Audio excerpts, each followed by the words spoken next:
Provocações. 14 anos no ar, caminhando no incerto, idolatrando a dúvida. Agora, mais que a metade do ano 15, este programa pode não ser uma janela aberta para o mundo, mas é certamente um periscópio sobre o oceano do social. Provocações, provocações. Daqui a pouco é 13 de maio, dia em que os antigos celebravam o fim da escravidão no Brasil. Era o imperativo britânico da Revolução Industrial. Para alguns, acreditem, ainda é difícil entender por que os negros brasileiros preferem o Dia da Consciência Negra ao 13 de maio da Princesa Isabel. Certamente, não é porque eles sejam mal agradecidos, não. Mesmo porque não há o que agradecer, ao contrário. E para falar de tudo isso, um negro professor de história, um negro blogueiro, membro da Uniafro Brasil, que luta por políticas públicas chamadas afirmativas. Ele é Douglas Belchior. Douglas Belchior, responda aos incomodados. O que você tem contra a Princesa Isabel? A Princesa Isabel cumpriu um papel importante para aquele momento. O momento em que o Brasil pedia, a partir dos interesses da nobreza daquela época, dos ricos da época, um novo modelo de sociedade que vislumbrava o trabalho livre, o dito trabalho livre. Então ela cumpriu um protocolo. À altura da assinatura da Lei Áurea, apenas 5% dos negros ainda estavam escravizados no Brasil. A liberdade negra da escravidão se deu pela luta dos negros em rebeliões, em conflitos, nos quilombos. E ainda hoje é uma luta que permanece, porque a abolição da escravidão não se deu. Nós vivemos o período da abolição inacabada. Uma pergunta simples. O que é ser negro no Brasil? É resistir a uma opressão racista permanente e continuada. É resistir, do ponto de vista da ação da política de segurança pública, resistir à violência institucional, à violência policial, sobretudo. Do ponto de vista da repressão, o Estado mata a juventude negra. Do ponto de vista dos direitos, na saúde, na educação, no lazer, a população negra continua sendo aquela alijada, aquela para a qual se negam os direitos. Portanto, sobretudo, ser negro no Brasil é resistir, é sobreviver e é reinventar a vida a cada dia. Ser negro no Brasil é muito diferente de ser negro na Europa e nos Estados Unidos? A África continua sendo estuprada pelo mundo branco. Toda a diáspora, que é como a gente chama, negras e negros que foram obrigados, que foram sequestrados da África e ocupar outros lugares do mundo, sofre com o racismo em todos os lugares do mundo. Você sabe que, numa conta rápida, eu sou professor de história, mas gosto de brincar com a matemática, numa conta simples, se a gente parar para pensar, o Brasil tem oficialmente, desde a invasão, 515 anos. Nós vivemos, também oficialmente, 388 anos de escravidão. Isso equivale a dizer que só faz 127 anos que nós vivemos num país sem escravidão. Desses 127 anos sem escravidão, tivemos 2 ditaduras. Portanto, nós vivemos, na nossa história, 3 períodos de democracia em que a vida real da população negra não viu muita diferença entre uma coisa e outra. Então, você imagine o que é esse país. Esse país é um país que se estrutura com bases no racismo e na opressão racial do seu povo. E isso não é reconhecido. A Uniafro, que é onde você está, se bate por políticas públicas pró-inclusão das pessoas historicamente injustiçadas. Então, Belchior, é quase todo mundo. É quase todo mundo. O nosso trabalho é para toda a classe trabalhadora, para todos os moradores de periferia. Fale sobre a cultura periférica. O que eles discutem lá? É na periferia que surge o que tem de mais interessante no Brasil hoje. Para falar só de São Paulo, mas isso não acontece só em São Paulo, os saraus periféricos, os núcleos de organização popular, os coletivos de dança afro, de cultura periférica, de rap, de funk, a cultura funk, linda. Não essa que a mídia se apropria e subverte o seu conteúdo, mas aquela da cultura brasileira. Então, tem muita coisa boa acontecendo, grupos de arte, grupos teatrais, grupos que fomentam a literatura marginal. Então, esses espaços, as periferias do Brasil estão repletas desses espaços organizados e autônomos, independentes. O negro Belchior substitui a contento os nossos jornais e redes de rádio e televisão? O blog é uma ferramenta de comunicação importante, porque ele apresenta uma alternativa de leitura de tudo que está sendo visto e vinculado. É muito difícil combater e enfrentar a grande mídia brasileira, essa meia dúzia de famílias que tem o monopólio da informação, que produz quase toda a informação que o povo brasileiro consome. E é muito importante, a cada dia, fomentar as mídias alternativas, os espaços de comunicação que vêm das periferias, que vêm do povo organizado. Vocês discutem a cultura indígena também? Nós discutimos na Uneafro a cultura afro-brasileira e a cultura indígena como matrizes da formação do povo brasileiro, como matrizes da formação da nossa cultura, dos nossos valores. A matriz africana e indígena para o Brasil, elas são extremamente fundamentais para a formação do povo, da cultura, dos valores, mas ela é tida como quase folclórico. E nós resgatamos isso como um elemento e um valor para a vida, de resistência. O pouco que restou da população indígena no Brasil sofre drasticamente com a opressão do Estado, dos latifundiários, que querem usurpar e tomar ainda mais seus territórios e negar o seu direito à terra, que é o seu direito à vida. Algumas escolas públicas estão trabalhando em culturas negras. Você conhece o que está sendo feito? O movimento negro, Abu, ele reivindica há muitos anos reparação histórica para os danos causados pela escravidão ao povo negro no Brasil. De todas as políticas que nós conseguimos conquistar até hoje, a que se aproxima mais da reparação é a Lei 10.639, que institui obrigatoriedade da promoção da cultura africana nas escolas públicas.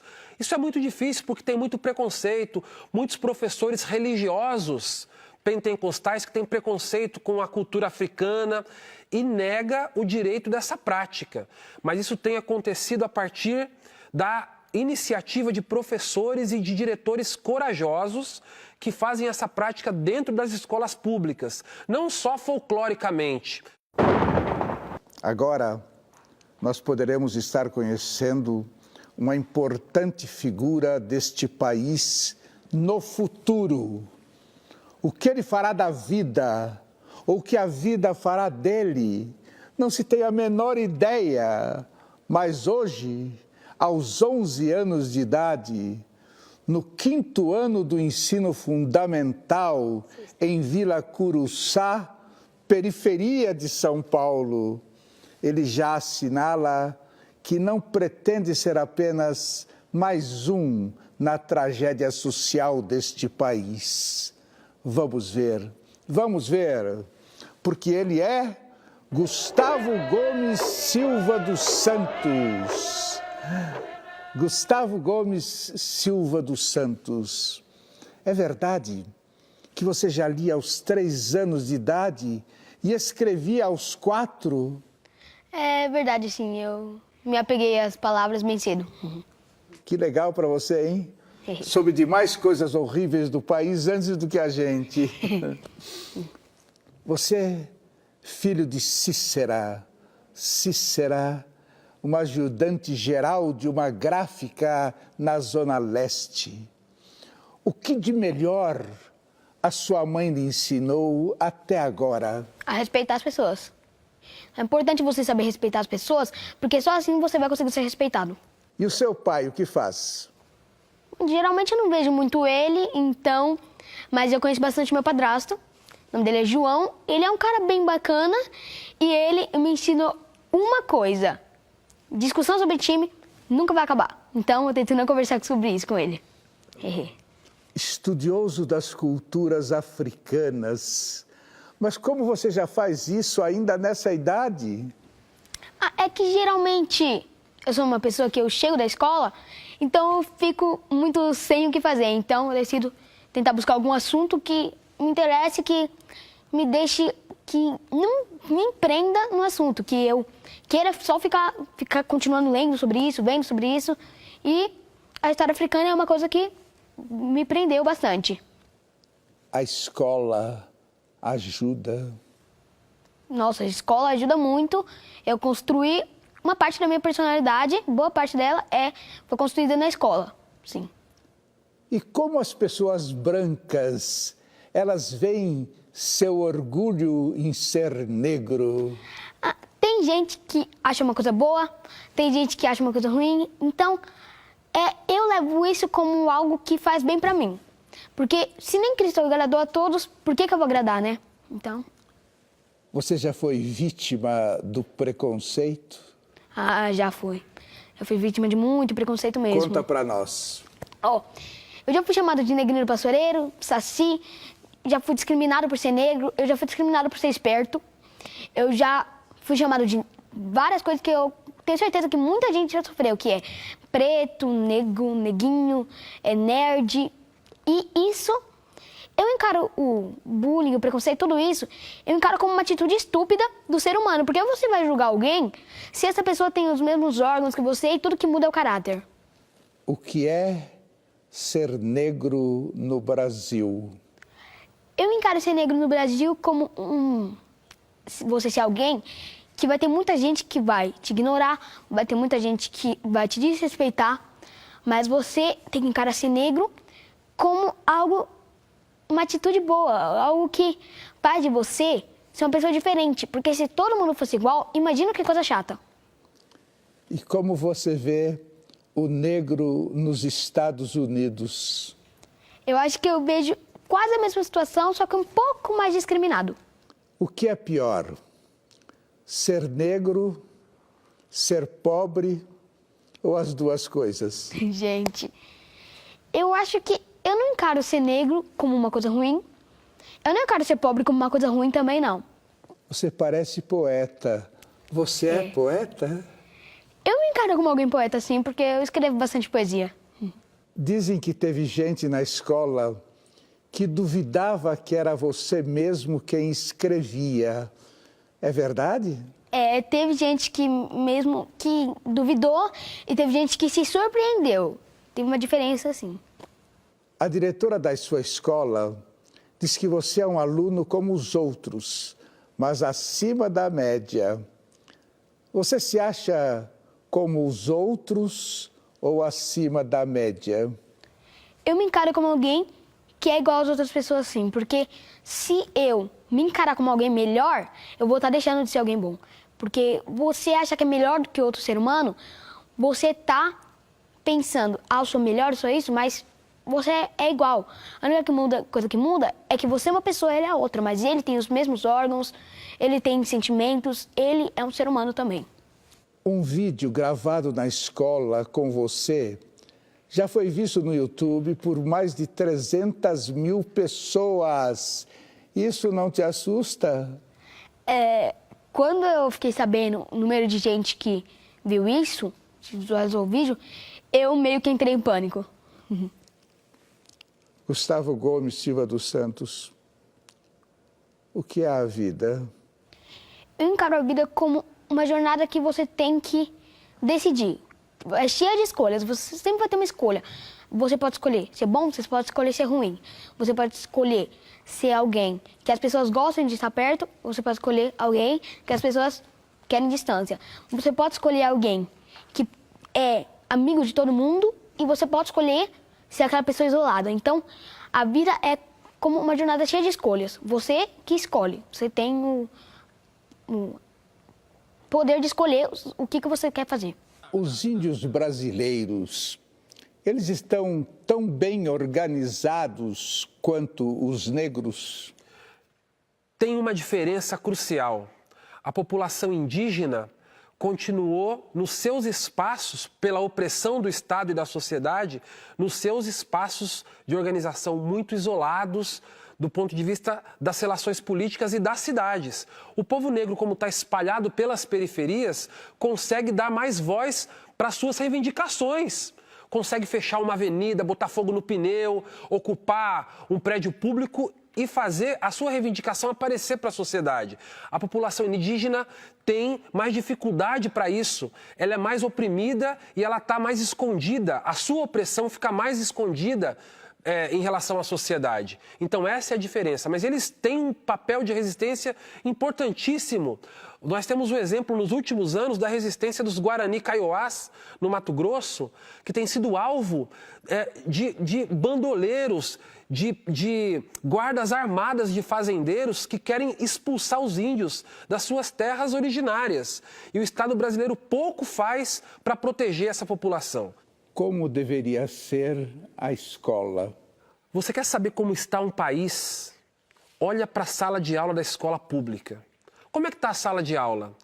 Está sucateada? Não tem livro didático? O conteúdo é ruim? A janela está quebrada? O professor está desestimulado? Ganha mal? O fruto do trabalho educativo não se consolida? Os estudantes saem da escola sem ler, sem interpretar um texto? É desse jeito que está a sala de aula? É desse jeito que está o país? E é pior que isso que ficará no futuro. O Estado brasileiro fez uma opção: destruir a escola pública e condenar a população brasileira a não ter acesso à informação fundamental para a sua própria organização. Então é um grande crime o que o Estado brasileiro, o que os vários governos, o que os políticos, de maneira geral, com raras exceções, como eles tratam a educação no Brasil. Educação nunca foi prioridade. Educação para o povo, uma educação libertadora, uma educação que provoque questionamento, que provoque a leitura dos diferentes. Então nós estamos num dilema ferrenho. Por isso nós apostamos em educação popular. Por isso nós temos que nos educar com as nossas ferramentas. Por isso a gente organiza cursinho pré-vestibular, por isso se organiza saraus, coletivos das organizações sociais nas periferias, para que a gente possa provocar leitura e o estudo independente e autônomo. Você, Douglas Belchior, já deve ter passado por centenas de situações racistas. Conte a que mais fundo mexeu com você. Eu sou ativista social há muitos anos, desde a minha tenra juventude, desde criança praticamente. E durante um período eu tive uma experiência trabalhando com frades franciscanos. E num dos meus debates com um frade franciscano, branco, do Sul, numa esquina da capital de São Paulo, enquanto a gente batia um papo sobre um trabalho social, 2 motos com policiais nos pararam. E eles, como a gente estava encostado numa parede, na calçada, os policiais me abordaram e perguntaram para o padre o que eu estava fazendo com ele naquele momento, se eu estava oferecendo algum risco a ele. E como naquele momento isso ficou muito marcado para mim, porque eu estava tratando exatamente de um trabalho social em uma das comunidades em que a gente atuava. E eu fui parado pela polícia, sendo suspeito de estar abordando o padre e tentando violentar ou agredir o padre. Qual pergunta você gostaria que eu tivesse feito, mas eu não fiz? Que você me perguntasse se eu tenho algum sonho, talvez. Se eu desejo alguma coisa para além do que eu vivo hoje. Pode comentar isso que você falou. Eu queria gastar o meu sábado com os meus filhos. Eu queria poder não ter que me preocupar porque existe racismo no Brasil. O ideal seria que a Uniafro não precisasse existir, que os movimentos, que a luta social por direito à educação não precisasse existir. E a gente não faz isso por hobby ou porque é bonito fazer, ou porque quer aparecer, mas pela necessidade de lutar para que isso um dia se faça verdade, se faça real. E isso é um sonho, poder viver, poder usar do nosso tempo para viver e usufruir do que a vida tem de bom, porque é isso que a periferia quer. É isso que todas as pessoas desejam. Ter o direito de escolher entre o teatro e o funk. E não ser condenado porque frequenta o funk. Ter o direito de escolher entre ler literatura marginal ou acessar uma obra clássica. Mas esse direito não é dado porque nós não temos acesso a determinados conteúdos. E a política que nós fazemos no dia a dia é para buscar condições de acessar todos os conteúdos, toda a riqueza que o mundo oferece. E o esvaziamento da política tem atrapalhado essa missão, esse trabalho nobre que é a luta social no Brasil. Douglas Belchior, o que é a vida? A vida, para mim, a vida é uma passagem bonita em que a gente tem que aproveitar todos os momentos com as pessoas que a gente ama e fazer, no meu caso, o que eu acredito, que é fazer uso da minha vida e dedicar essa vida à luta social e à busca por uma sociedade mais justa e sem racismo, sem opressões, sem injustiças. O que é a vida? A vida é uma experiência revolucionária. O que é a vida? A vida é a sua entrega às pessoas que você ama. Você sabe muito sobre o que é a vida. Eu vou perguntar de novo. O que é a vida? A vida é resistência cotidiana. Tá bom. Então levanta e me dá um abraço, que a única coisa falsa desse programa é um abraço.